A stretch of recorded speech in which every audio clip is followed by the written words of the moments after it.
नमस्कार बच्चों, आशा करती हूँ आप सभी घर पर स्वस्थ होंगे और अपनी पढ़ाई भी विशेष रूप से ध्यान देकर पढ़ रहे होंगे। आज हम बेटा कक्षा 9 क्षितिज से पढ़ेंगे।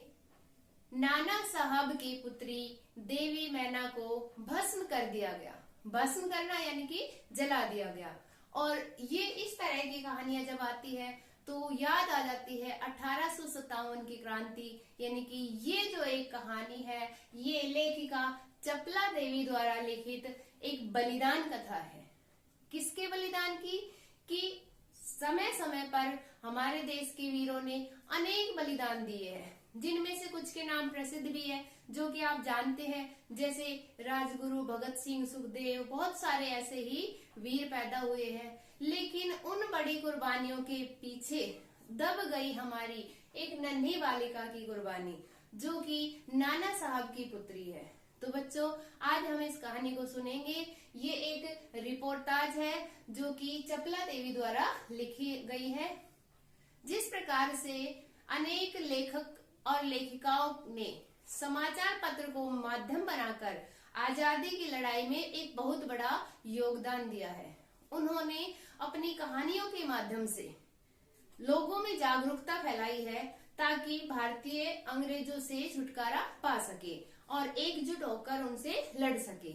और कहीं ना कहीं ये उनकी बात सफल हुई और हमें आजादी मिली। आज हम इसी प्रकार की एक बलिदान कथा के बारे में जानेंगे।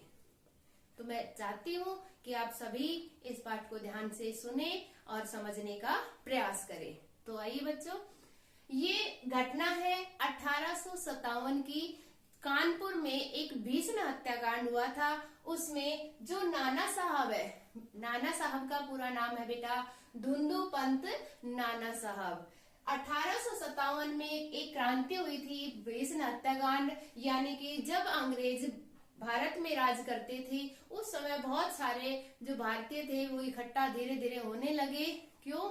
ताकि इन अंग्रेजों को भारत से भगाया जाए। और उसकी शुरुआत हुई 1857 में पहली क्रांति, जिसके प्रमुख नेता थे धुंधु पंत नाना साहब।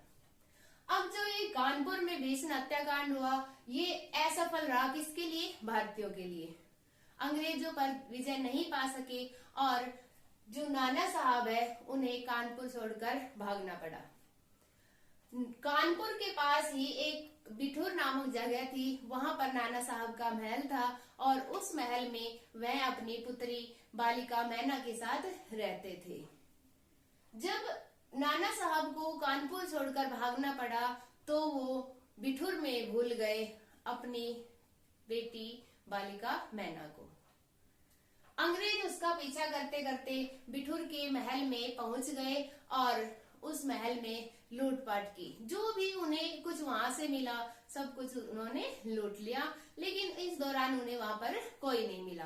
अंग्रेज सरकार ने आदेश दिया कि जाओ और अब बिठूर के महल को भी नष्ट कर दो और उससे जुड़े कोई भी व्यक्ति हो, चाहे कोई भी उससे जुड़ी कोई भी वस्तु हो, उसे तहस नहस कर दिया जाए। क्यों? क्योंकि नाना साहब ने अनेक अंग्रेजों को मार डाला था और उसका प्रतिशोध लेने के लिए अंग्रेजी सेना भी उसे ढूंढ रही थी। और इस जो सरकार ने आदेश दिया था कि बिठूर के महल को भी नष्ट कर दो या उनसे जुड़ी, किनसे जुड़ी, नाना साहब से जुड़ी प्रत्येक वस्तु या व्यक्ति को भी नष्ट कर दे। जब अंग्रेजी सेना बिठूर में जाती है और महल को उड़ाने का प्रयास कर रही होती है, उसी समय अचानक से महल के बरामदे में एक सुंदर सी प्यारी बालिका आकर खड़ी हो जाती है और वहां जो सेनापति है जनरल हे, इनसे प्रार्थना करती है कि इस महल को नष्ट न किया जाए।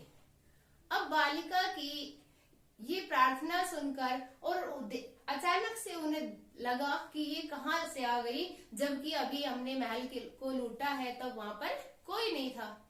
तब जनरल हे से बालिका मैना कहती है कि इस महल ने, कि जिस महल को आप तोड़ रहे हो, इस महल ने आपका क्या बिगाड़ा है? यह तो निर्जीव है, निर्दोष है, दोषी तो वो है जिन्होंने आपके खिलाफ, आपके विरुद्ध हथियार उठाए हैं, तो इसे छोड़ दीजिए। अब बताओ कि वो महल को क्यों बचाना चाह रही होगी? क्यों? क्योंकि जिस महल में वो खेली बड़ी हुई, उससे उसकी यादें जुड़ी हुई थी। जैसे हम अपने घर में रहते तो हमें एक लगाव हो जाता है, इसी प्रकार से बालिका मैना को भी एक लगाव था, इसलिए वो महल की रक्षा के लिए किससे कहती है? जनरल हे से कहती है। जनरल हे उसकी बातें सुन रहे हैं, तभी बालिका उसे पहचान लेती है और कहती है कि आपकी बेटी मैरी, अब यहाँ पे मैरी का जिक्र हुआ है जो जनरल हे की पुत्री थी। मैना बताती है कि आपकी बेटी मैरी और मैं दोनों सहेलियां थी और आप भी कभी कभी हमारे घर उसके साथ आया जाया करते थे।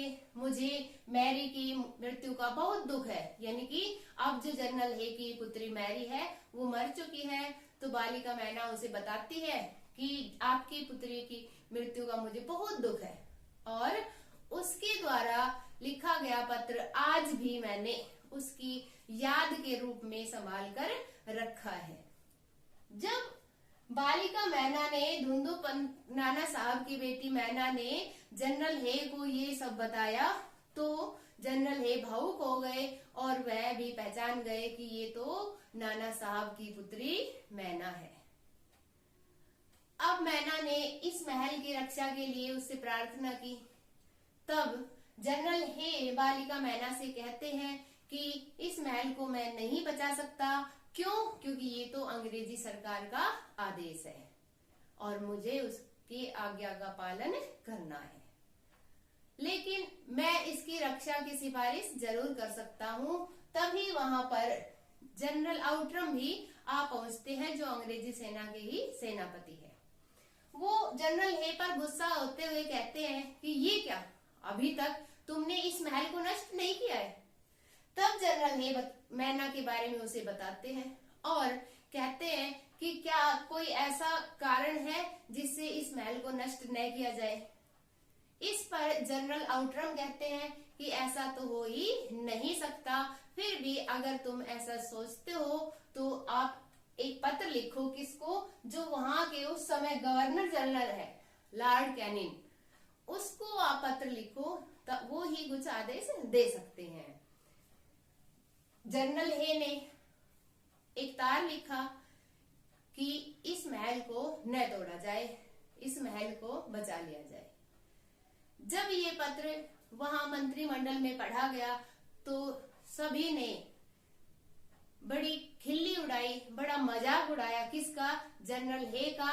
और गलत ही छाप दिया अपने, वहां पत्रिका छपी थी एक टाइम्स पत्रिका लंदन में, और उसमें गलत क्या छापा गया कि जनरल हे एक वृद्धावस्था में होने के बाद भी एक नन्ही बालिका से प्रेम कर बैठे हैं, एक महाराष्ट्रीय कन्या पर मोहित हो गए हैं। ये उनके लिए बड़ी ही शर्म की बात है। और कहा कि उसकी सजा ये होगी कि उस बालिका को पकड़कर जनरल हे के सामने ही फांसी पर लटका दिया जाए। और उसका जवाब पहुंच गया कहां पर? बिठूर में। जनरल आउट्रम जब जनरल हे और मैना की बातें सुन रहे थे तो उसने मैना को पकड़ने की कोशिश की, लेकिन उस समय मैना वहां से भाग चुकी थी। अब जब ये पत्र कि अंग्रेजी सरकार ने नाना साहब से जुड़ी प्रत्येक वस्तु या व्यक्ति को नष्ट करने का या पकड़ने का फैसला कर लिया है, तो जनरल आउट्रम ने कहा कि अब इस महल को नष्ट कर दो। कुछ ही देर में उस भयावह यानी कि इतने विशाल काय महल को कुछ ही पल में तोप से उड़ा दिया गया और महल देखते ही देखते एक ढेर बन गया, खंडर बन गया। वहां अंग्रेजी सरकार के कुछ सैनिक पहरा देने लगे कि कहीं कोई इस महल को देखने या नाना साहब से जुड़ी कोई बातें इकट्ठी करने के लिए न आए, अगर आए तो उन्हें पकड़ लिया जाए। इसलिए वहां उस महल के, जो कि अब खंडर हो चुका है, जो कि अब ढेर बन चुका है, चारों तरफ सैनिक थे। आधी रात के समय सितंबर मास की बात है ये। आधी रात के समय उन सैनिकों को महल के ढेर पर किसी बच्चे की रोने की आवाज आई। वहां से आवाज सुनी तो सैनिक दौड़कर उस ढेर के पास पहुंचे और देखा कि उस ढेर पर बैठकर कौन, बालिका मैना रो रही है। तो उन्होंने पूछा कि आप क्यों रो रहे हैं? तो बालिका मैना ने उसका कोई जवाब नहीं दिया। कुछ समय बाद वहां पर जनरल आउटरम आ पहुंचा और उसने बालिका मैना को तुरंत ही पहचान लिया कि ये कौन है, नाना साहब की पुत्री मैना है, और उसे गिरफ्तार कर लिया गया। अब जब मैना को गिरफ्तार कर लिया तो मैना आउटरम से प्रार्थना करती है कि मुझे कुछ समय के लिए इस जो महल ढेर बन चुका है, इस ढेर पर बैठकर रो लेने दीजिए। वो उस महल के ढेर पर बैठकर रोना चाहती थी क्योंकि वो उसकी आखिरी याद थी। लेकिन जनरल आउटरम ने ऐसा नहीं करने दिया और वह उसे पकड़कर कानपुर की जेल में ले गए। अब यहाँ पर एक प्रश्न बनता है कि जनरल आउटरम ने मैना को वहां कुछ क्षण के लिए रोने क्यों नहीं दिया? तो हम यहाँ क्या कहेंगे कि शायद उसे डर था कि मैना पहली बार की तरह भाग न जाए, और अगर इस बार भी भाग जाती तो वह अंग्रेजी सरकार को क्या मुंह दिखाता। ठीक है। फिर जब आउटरम मैना को कानपुर की जेल में पकड़कर ले आए और उसे बंद कर दिया गया, तब हिंदी के बाखर अखबार, वहां एक इतिहासवेत्ता थे, इतिहास की हर छोटी से छोटी जानकारी वो अखबार में छापते थे। उसने बाखर नामक अखबार में एक पत्र लिखा जिसमें लिखा था कि कल रात कानपुर के किले में एक भयानक हत्याकांड हो गया जिसमें नाना साहब की पुत्री मैना को जला दिया गया। जब ये खबर लोगों ने पढ़ी अगली ही सुबह, तो सभी ने देवी मैना यानी बालिका मैना को देवी समझा कि उन्होंने इस देश के लिए अपने प्राणों की आहुति दी है, अपने प्राणों का बलिदान दिया है, तो उसे देवी समझ लिया और सबने उसे प्रणाम किया। तो ये एक आजादी की नन्ही सिपाही थी बालिका मैना। ठीक है, धन्यवाद।